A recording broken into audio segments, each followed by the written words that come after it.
What's happening, guys? Slightly different video for you guys today. I had recorded another video for the bike behind me, but due to a slight change in design, we're gonna do something a little bit different. Got a nice cold beer here. We're gonna crack open and we're gonna share with you 10 things that I learned during the 10 things that I learned during my first custom bike build. Stay tuned. Hopefully it'll be a good one. I hope.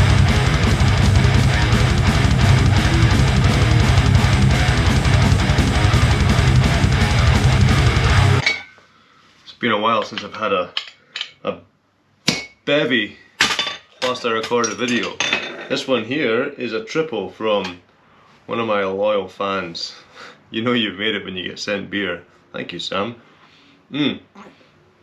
So this list, I wanted to do this video for a while. I thought it would be beneficial. I started a blog post on it a while back, but I just never got around to doing it. So I thought now, having got a brand new GoPro 9, I wanted to test the quality and just take it for a run, seeing how we get on with editing the videos and everything else, and just seeing what the quality is like. So without further ado, let's have a look at step number 1.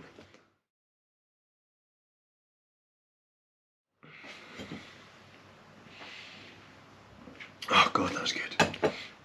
Oh, sorry. Right. Biggest thing I found, these aren't in any particular order, they kind of have a bit of a flow, but the biggest thing I found for me when I started a bike project was to understand what I wanted to learn. This was my first project, and it probably is a lot for you guys as well. And some people who take these projects may have prior experience working on cars, they may be quite handy anyway doing stuff with woodworking, whatever, but for me, building a bike's an amazing opportunity to, I guess, learn new skills, and for me, I want to push the boundaries quite a bit. So the bike, the scrambler that's flashed up on screen, scrambles, some of you know anyway, that for me was an opportunity to learn quite a lot of things. So I didn't know how to weld properly, so I wanted to teach myself how to weld so I could weld the subframe together and weld mounting points onto my frame where need be. I wanted to learn basic mechanics. The bike itself needed significant engine work, so I used that as an opportunity to rip the cylinder head off and learn how an engine works and put it back together and check tolerances and everything else. And so for me, there was a huge host of things that I wanted to learn as part of a build, and that's exactly what these bikes should be about, these projects should be about. Their ability for you to be creative, but also for you to just really push the boundaries of what you know. So welding is a good one, but you may want to, every skill that you learn pushes the how long the bike build's going to take. So if you need to learn how to weld, then chances are you're not just going to go and weld straight away on your bike. You're going to buy a welder, you're going to do bits and pieces that allow you to learn the skill of welding. I'm using welding because I sat on my welding table and looking at all the bits that I've learned. So that means there's going to be a bit of a learning curve and everything else. So yes, it's an amazing skill. Definitely recommend anyone does it. Fiberglassing for a seat base. Never done that before, so I learned how to do that. So having all these skills now means when I tackle this project behind me, I'm a lot more confident, and I've learned the basics. I'm not professional at them by any means, but I've learned enough to be comfortable when it comes to, right, well, I've learned these things, what can I do next? So that's a good thing. So understanding what you want to learn and get out of a build is, for me, probably just, it's the best bit about it. You want to push your boundaries and learn skills. From that, you can then set yourself a deadline. If you have a bike that's going to be, you want it to be ready in a month's time, then, and you don't know how to do anything, then maybe that's quite an ambitious goal. I've been proven wrong before by people, but that's quite an ambitious goal. But if you want to spend a winter stripping the bike apart, getting it all painted and nice without having to do too much mechanical work, if it's a nice runner and it's all cosmetic work, then that might be a bit easier, but at least you've got an indication as to how much work you need to do to get ready, get the bike ready for later on in the year. So that's a big one for me. Understand what you want to learn.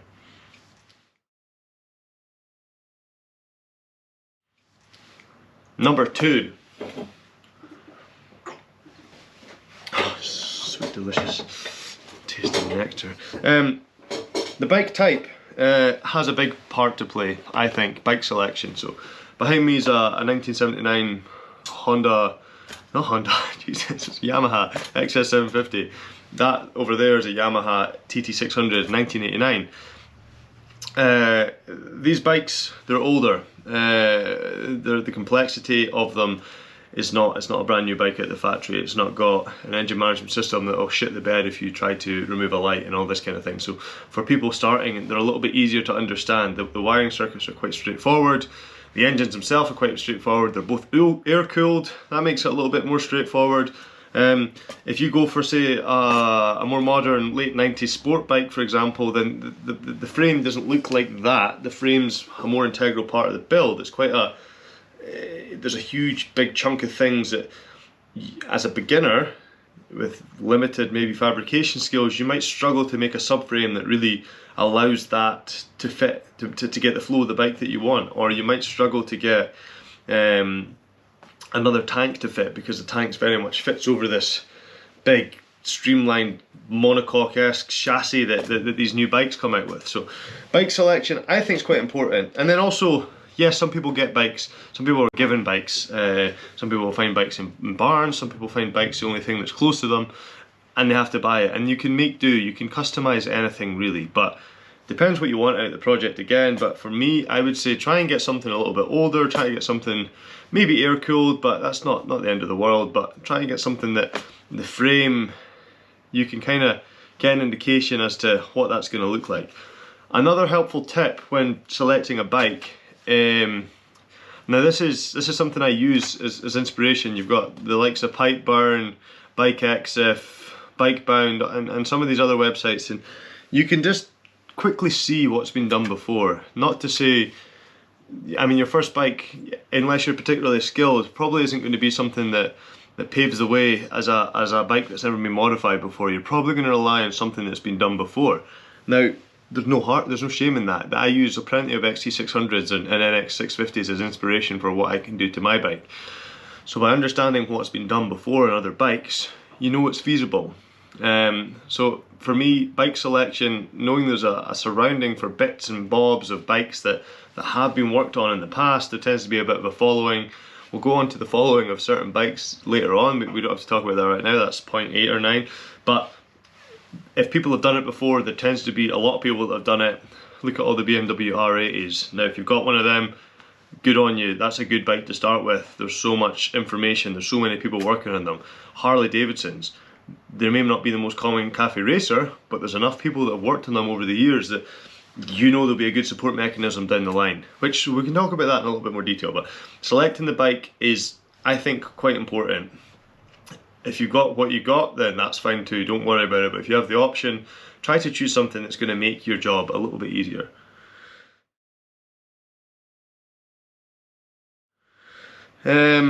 Right, number 3. I should have got another one of these. Make a list. A list for me is absolutely key. I've got a whiteboard on the wall, and here we've got a book that I just keep all my motorbike related stuff in. And where am I?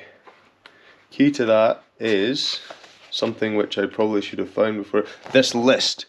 Now this list here is my to-do list for my latest bike, and I've started at the front of the bike, or all the things that ignore that project cost, we can talk about that later, but the frame, what do I need to do, the carbs, what do I need to do, and all of this is just a list for everything that I believe I need to do right now. And that could be, there could be 3 or 4 things within that list. Within each element of that list, there could be 3 or 4 things that you need to do, but at least it's all there. So for example, if you want to learn how to make a fiberglass mudguard, that should be on the list. The mudguard, fiberglass, learn how to fiberglass. And so there you see it all set out. And yes, it may be quite overwhelming, but it's way less overwhelming written down on a sheet of paper than it is stuck up here thinking, ah, shit, what do I need to do? What do I need to remember? So that's, for me, a list is key. It can look however you want it. You can set time frames, but what a list starts to show you is things that you can do.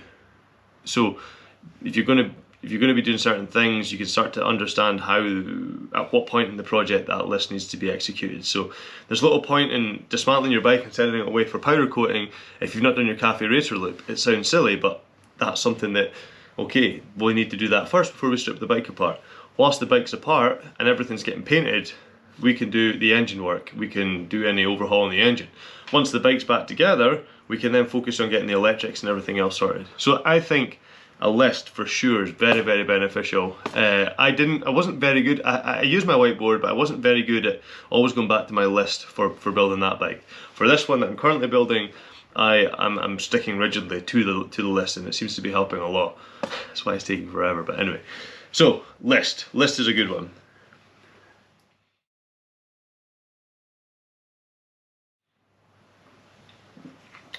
Please run away with me. So, sorry. Mistakes. Jesus, I have such a high expectation of myself. It's like, I don't know if anyone's ever been bowling, 10-pin bowling, and you go, that's easy, or go-karting, you go, I'm going to be the best at go-karting, and it's so humbling when you get in the cart and you're just absolutely shit, and you get passed by loads of people. So I'm quite bad at thinking.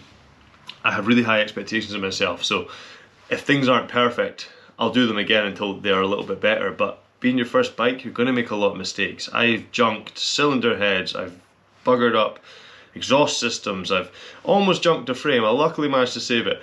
I've made so many mistakes. That bike is really presentable. You can see in the pictures, it's a nice looking bike, but I have made so many mistakes along the way. I could point out to you 3 or 4 things on that bike that I'm not happy with, but those are things that I live with. Don't be so afraid to do anything on a bike. If you've got an old bike, unless it's a bloody 1959 Vincent or something really, really rare, or a Bruff Superior, please don't be doing a Bruff Superior for your first bike. Please don't ever customize a Bruff Superior. But if you're doing your first bike, chances are it's with a bike there's a lot of readily available parts. So when you know, I had to pick up someone else's board's job of a cylinder head that had been butchered, and exhaust studs that had been butchered and everything else. So I inherited that from another project. You'll probably inherit that as well. But if you make a mistake, who cares? At least you've learned that you made a mistake. You've learned from it. Worst case scenario, you have to buy a new part. Okay, there's a new cylinder head, £150. Not everyone wants to be spending £150. Absolutely, I get that. But £150 is enough for you to realise that was maybe quite a bit of a mistake. I don't feel confident in my abilities, or I do feel confident enough to try that again. What would I do differently? So mistakes will happen. Don't worry about it. It's a huge learning curve. You go through that whole thing where you've learned loads, you get confident. The more you learn, the less confident you are, and then eventually you get to mastery somewhere over here. And I think I'm just at this point here off the back of my first build that I'm not as confident as I was going into that, because I've learned a lot more. So you will make mistakes. Don't worry, it's all part of the process. Enjoy it. Enjoy the process. Enjoy shitting yourself cutting your cafe racer loop off for the first time. My God, what a terrifying thing. But it doesn't matter. There's always ways to repair it. There's always maybe more talented people that can come in and help you if you do really mess it up. But the reason you do these projects is to teach yourself all the time. So you're going to make mistakes, but enjoy it. Next.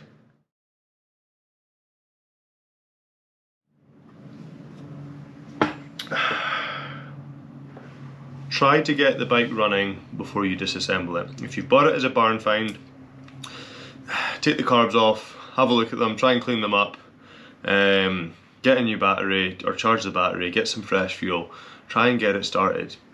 When you start modifying the bike, as a lot of people will do, they'll maybe remove the airbox. Oh, don't remove the airbox, that came with it on the bike. And you'll get some anorak telling you that Yamaha spent thousands of man hours trying to get the most amazing airbox, and then for me to take it off, it's just so don't worry, try and get the bike running first. Then if you can't get it running, it's because of something you've done during the process. However, having that base point gives you a lot of confidence to say, well, it was running before I took it apart, it's going to run again. It gives you confidence for the bike, understanding that it is going to work when you put it back together again. So then when you do things like change the carburetors, remove the airbox, then it's a case of tuning them to fit. It's not a case of, shit, have I done something completely wrong here?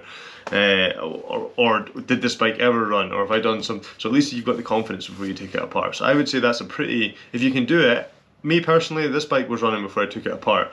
This one I had to get running because it didn't come with any wiring. So, well, it came with wiring, but I I ended up hacking into the loom and making a custom loom to get it started. And I got it running, and I feel more confident now that the bike's running. It's just something that, it feels nice, it stimulates you, especially going into a project. If you're going into it and you go, man, that sounds good, I can't wait to hear what it sounds like when I up the induction with pod filters and I change my exhaust and everything else. It's an exciting time. So if you can get it running, try to get it running. That's one of my helpful tips. Right.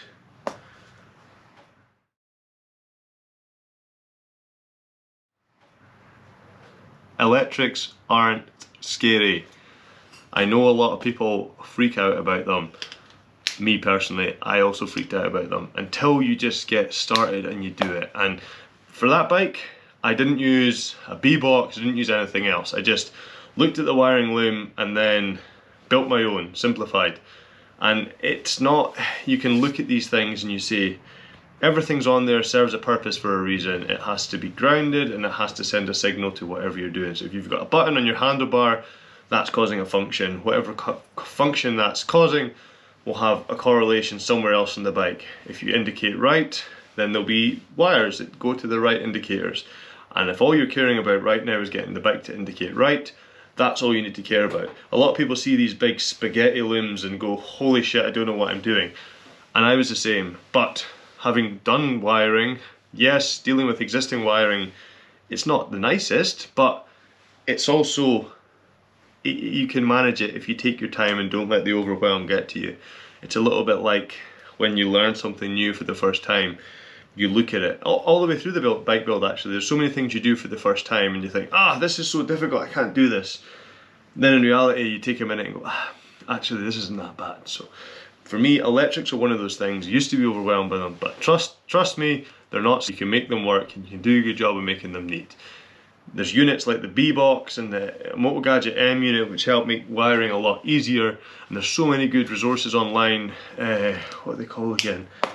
Cognito Moto, I think, are they the guys that do loads of good wiring videos? So there's loads of good stuff out there. So I've started to do some wiring videos for this. May be helpful, may not. Check them out, I'll put a link in the bio if you want. But they're not scary, don't worry. It's just another part of the build. It's another area to push yourself. Next one.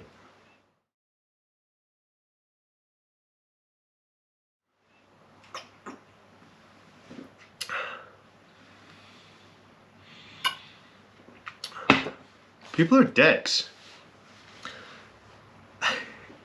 I could stop there, but people are dicks. When people that are close and around you, you try and do something that's they don't see, like push your boundaries and everything else, you'll probably get a lot of people being like, oh, you're actually going to be able to do that? Are you going to do this? Quite an ambitious goal taking on something like this. I also had to take that to the Bike Shed London, which was a really ambitious goal, and I had no backing out and I had a very short time frame to do it.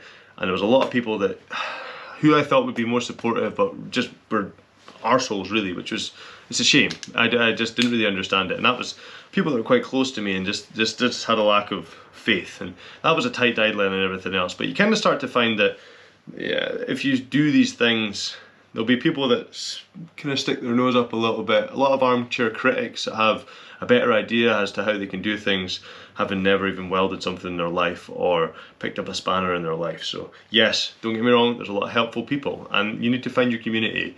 The XT600 group, for the most part, I didn't get on with them. I found a lot of them arseholes. A lot of them just didn't really like what I was doing to my bike. Taking that, what was an adventure bike, which was probably quite a shit adventure bike anyway, and modifying it to my own taste seemed to get up a lot of people's noses. So you're always going to get some grouchy old bugger on a forum that thinks that you need to be time served and you shouldn't be working on bikes and everything else. So you'll have stupid questions, you'll ask questions, people will be dicks. Facebook seems to be full of dicks. Certain forums are full of dicks. Don't get me wrong, the XS750 people are a lot better, but you still see a lot of dicks from time to time. So take that with a pinch of salt. I have found my community in Instagram. I've got a lot of fellow builders, some a lot more advanced than me that are willing to help, some that I'm able to help coach along and just give them the advice that I wish I had when I was doing a build. So Instagram for me is the community that I found. You may find a different community, but for the most part you're always going to, I guess that's something for life as well, rather than just this. But I found it particularly annoying bashing my head against the wall when you were trying to ask a simple question for people that, not even a simple question, something that I would feel I wouldn't ask as if I couldn't go and Google it or use the search function. I never really ask questions I can't solve myself, but there's always some wise ass bell end that's got a wise solution for you, or just wants to rip into you. So whatever. I'm going to stop before I get really angry, but that, I found a lot of people were dicks, but Instagram seems to be nice. YouTube seems to have a nice following as well, so thank you people who are following me and watching this video. Okay, 2 more, 3 more.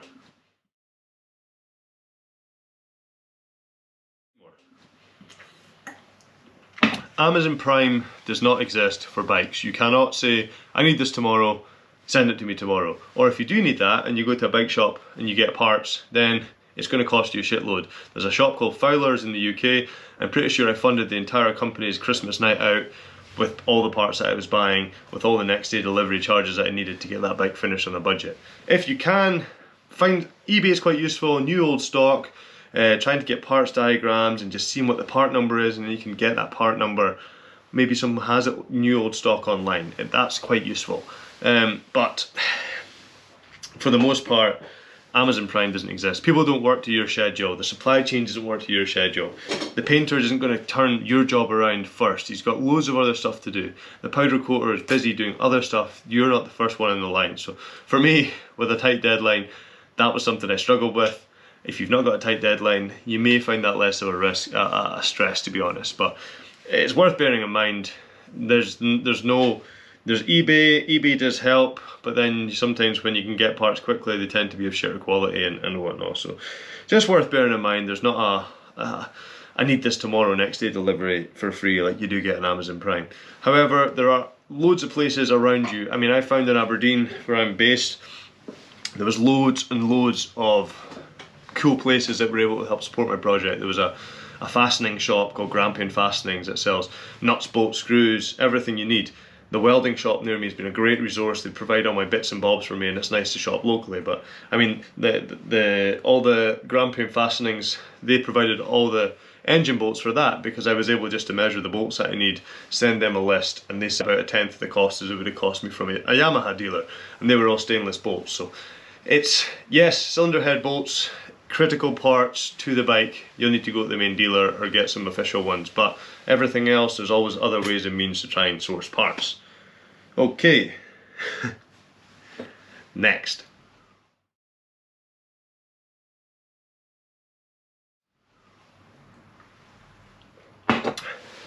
Understand your limits.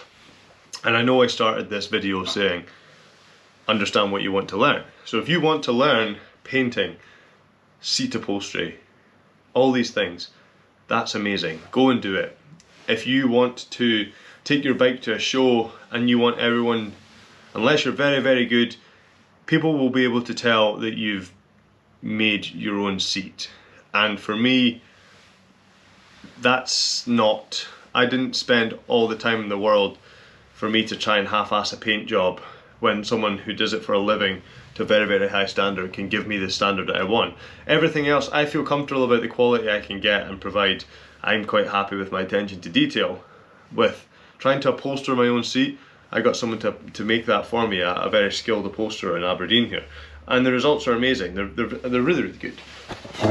Let's go and look. Let's go and have a quick look. The paint's a little bit dirty, but it's amazing. The paint job is really, really good. Same with the seat. It's dirty as well, but the seat itself, I couldn't do that myself. I've seen bikes at bike shows that people have done that, and kudos to you, that's fine. I think it looks shite, but whatever, you want to learn that, that's amazing, do it. But for me, that was where I drew the line. So it's a bit of a difficult one. I think those are key features in a bike. If they don't look good, then I think the whole bike looks shocking. If you've got rumples in your seat, then I just don't think it's a good look. But each to their own. I know some popular YouTubers do that, and that's absolutely fine. But for me, I think that's something that's, yeah. And maybe I'll try and learn that, that's fine. But for that bike, I wasn't happy enough to do that. If someone can say, holy shit, that's really, really good. Yeah, well, I made the seat base but they just covered it for me because they're very, very good at that. So worth bearing in mind. I don't know. That was something that I felt particularly strongly about. Last one.